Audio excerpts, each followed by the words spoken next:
শ্ৰীমন্ত শংকৰদেৱ সংঘৰ আমাৰ ২৬ৰ যি ৰাজ্যিক অধিৱেশন জ্যোতি বিষ্ণু সমন্বয় ক্ষেত্ৰ ধলাইবিল জামুগুৰিত অনুষ্ঠিত হ'ব। তাৰ ইতিমধ্যে প্ৰস্তুতিৰ কাম চলি আছে। আমাৰ অভ্যৰ্থনা সমিতিৰ সন্মানীয় সভাপতি বৰ্মন ডাঙৰীয়াকে ধৰি আমাৰ সাধাৰণ সম্পাদক আচলতে সকলোৱে আজি আপোনালোকক অগ্ৰগতি সম্পৰ্কে এটা জনাবৰ বাবে আপোনালোকক ইয়ালৈ আমন্ত্ৰণ জনাইছোঁ।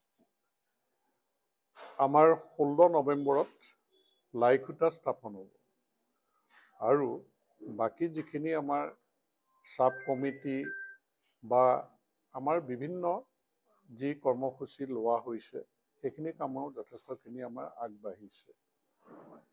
এতিয়া আমি আমাৰ গোটেই জিলাখনৰে আচলতে সকলো শাখাই ইয়াত অংশগ্ৰহণ কৰি কেইবালানিও আমাৰ আলোচনা হৈছে। আপোনালোকে জানে যে ৰাজ্যিক সভাপতিগৰাকীও ইয়াত আহি উপস্থিত হৈ আমাৰ যিখিনি কমিটিখন বনাই দিব লাগে সেইখিনি বনাই দিছে আৰু আমাৰ অভ্যৰ্থনা সমিতিৰ ফালৰ পৰা চাব কমিটিৰ কামো আমাৰ সম্পূৰ্ণ হৈছে। তাৰোপৰি আমাৰ যিখিনি কাম আচলতে ঠিকাদাৰৰ জৰিয়তে কৰাব লগা কাম সেইখিনিও আমাৰ টেণ্ডাৰ কল হৈ গৈছে আৰু এলটমেণ্টৰো শেষ পৰ্যায়ত আছে যে সেই কামখিনিও দিয়া হ'ব। আৰু আমি নিজাববীয়াকৈ আচলতে আমাৰ অভ্যৰ্থনা সমিতিখনে কিছু কাম কৰিব।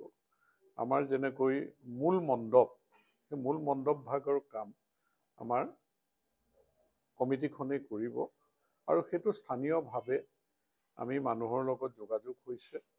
এইবাৰ আমি খেৰ, বাঁহ আৰু চোৱা গছৰ খুঁটাৰে মেইন মণ্ডপৰ কামখিনি কৰিবলৈ লৈছোঁ আৰু আমি যিমান পাৰি সুন্দৰকৈ সজাই পৰাই তুলিবৰ কাৰণেও বিভিন্ন পৰিকল্পনা কৰা হৈছে আৰু থলুৱা আমাৰ শিল্পীসকলো আছে, ভাস্কৰ্য শিল্পীও আছে, যে তেওঁলোকে বিভিন্ন চিন্তা চৰ্চাৰে এটা নতুন ৰূপ দিবৰ কাৰণে যেনেকৈ ধেমাজিত টকৌ পাতেৰে মেইন মণ্ডপ কৰিছিলে, আমাৰ ইয়াত উলু খেৰৰ জৰিয়তে চোৱা গছৰ খুঁটা, বাঁহৰ খুঁটাৰ জৰিয়তে তেনেকৈ নিৰ্মাণ কৰিবলৈ লোৱা হৈছে আৰু যিমান পাৰি আমাৰ থলুৱা শিল্পীসকলৰ হাতৰ কামৰ প্ৰতিফলন ইয়াত হ'ব।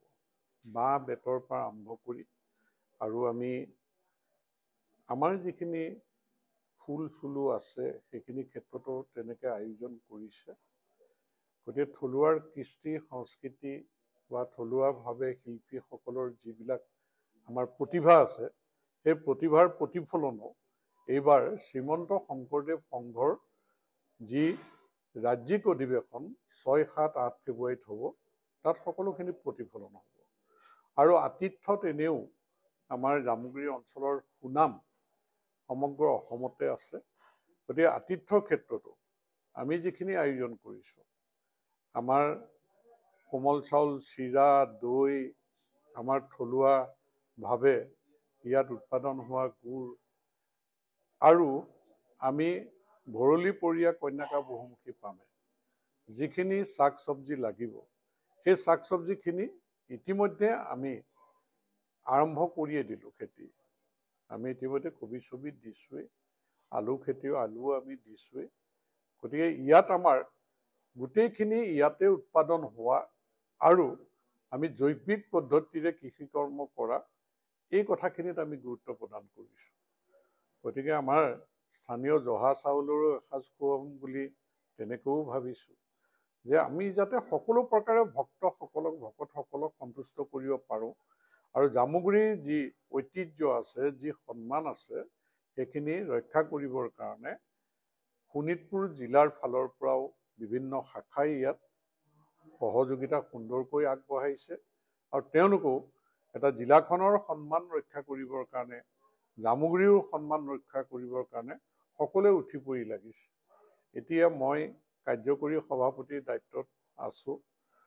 মই বিধায়ক হিচাপে আচলতে য'তে হয় জনপ্ৰতিনিধিগৰাকী কাৰ্যকৰী সভাপতি তেওঁলোকৰ নিয়ম মতে হয়। তেওঁলোকৰ মূলৰ পৰা সভাপতি থাকে আৰু কাৰ্যকৰী সভাপতি জনপ্ৰতিনিধিগৰাকীক দিয়ে। এতিয়া সেই হিচাপে মই কাৰ্যকৰী সভাপতিৰ দায়িত্ব লৈ সকলোৰে সহযোগত যিমান পাৰি সুন্দৰকৈ এই অধিৱেশনখন উদযাপন কৰিবৰ কাৰণে ময়ো প্ৰস্তুত হৈছোঁ। যদিও নিৰ্বাচন সমাগত, বিহুৰ আগতে নিৰ্বাচন হ'ব, কিন্তু ফেব্ৰুৱাৰীত এই গোটেই কাম কাজখিনি সুন্দৰকৈ কৰিবৰ কাৰণে আমি যিখিনি যেনেধৰণে প্ৰস্তুত হ'ব লাগে সেইমতে হৈছোঁ।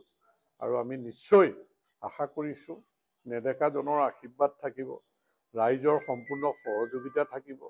আমাৰ জিলাখনৰ সকলোৱে এইটো এটা সন্মানৰ প্ৰশ্ন হিচাপে লৈছে। জিলাৰ যি শাখা সমিতি আছে, যিবিলাক সভা সমিতি হৈ আছে, মই দেখিছোঁ আমাৰ সভাপতিগৰাকীৰ নেতৃত্বত সুন্দৰ সহযোগিতা সকলোৱে। ঢেকীয়াজুলিৰ পৰা আমি যদি চতিয়ালৈকে চাওঁ, সুন্দৰকৈ সহযোগিতা গহপুৰৰ ফালৰ পৰাও তেনেকৈ পোৱা হৈছে। গতিকে আমি এখন সৰ্বাংগ সুন্দৰ অধিৱেশন অনুষ্ঠিত কৰিবৰ কাৰণে এটা সপোন লৈ আগবাঢ়িছোঁ। ইয়াক বাস্তৱত ৰূপায়িত কৰিবৰ কাৰণে আপোনালোক সকলোৰে সহযোগিতাও লাগিব। গতিকে প্ৰচাৰ মাধ্যম যাতে আমি সুন্দৰকৈ এই বাৰ্তাবিলাক যায়, তাৰ কাৰণে আপোনালোকৰ আন্তৰিক সহযোগিতাও আমি কামনা কৰিলোঁ। গতিকে আমি এতিয়া এই অধিৱেশনৰ প্ৰস্তুতি যিটো গতিৰে আমি আগবাঢ়িছোঁ, সকলোৰে সহযোগিতাত এখন সফল অধিৱেশন অনুষ্ঠিত কৰিব আমি সক্ষম হৈছোঁ। আৰু ইতিমধ্যে আমাৰ চৰকাৰৰ মুখ্যমন্ত্ৰী ডাঙৰীয়াৰ লগতো এই অধিৱেশন সম্পৰ্কত আমি দুইলানি আলোচনা ইতিমধ্যে কৰিছোঁ। আমাৰ অভিভাৱক মন্ত্ৰী পীযুষ হাজৰিকা ডাঙৰীয়াৰ লগতো আমি আলোচনা কৰিছোঁ যে চৰকাৰৰ সদিচ্ছা আছে, আন্তৰিকতা আছে। চৰকাৰৰ ফালৰ পৰাও আমি বিচৰা ধৰণে সকলো সহযোগিতা আগবঢ়োৱাৰ প্ৰতিশ্ৰুতি দিছে আৰু আমি ইতিমধ্যে কৰ্মক্ষেত্ৰত আগবাঢ়িছোৱেই। গতিকে সহযোগিতাৰ প্ৰতিফলন হৈছে। গতিকে আমি বিজুলী বাতি কেনেকৈ হ'ব, আমাৰ পানী যোগান আঁচনি কেনেকৈ হ'ব, খৰি চৰিৰ ব্যৱস্থা কেনেকৈ হ'ব, এই গোটেই কথাখিনি আমি আচলতে আগুৱাই নিবলৈ সক্ষম হৈছোঁ বা আগবাঢ়ি আমি গৈ আছোঁ। খালি আজি আপোনালোকক আমাৰ এই অগ্ৰগতি সম্পৰ্কত এইখিনি অৱগত কৰিলোঁ আৰু আপোনালোকেও দিহা পৰামৰ্শ সহযোগিতা সকলো আগবঢ়াব বুলি আপোনালোক সকলোকে আমি অনুৰোধ কৰিলোঁ।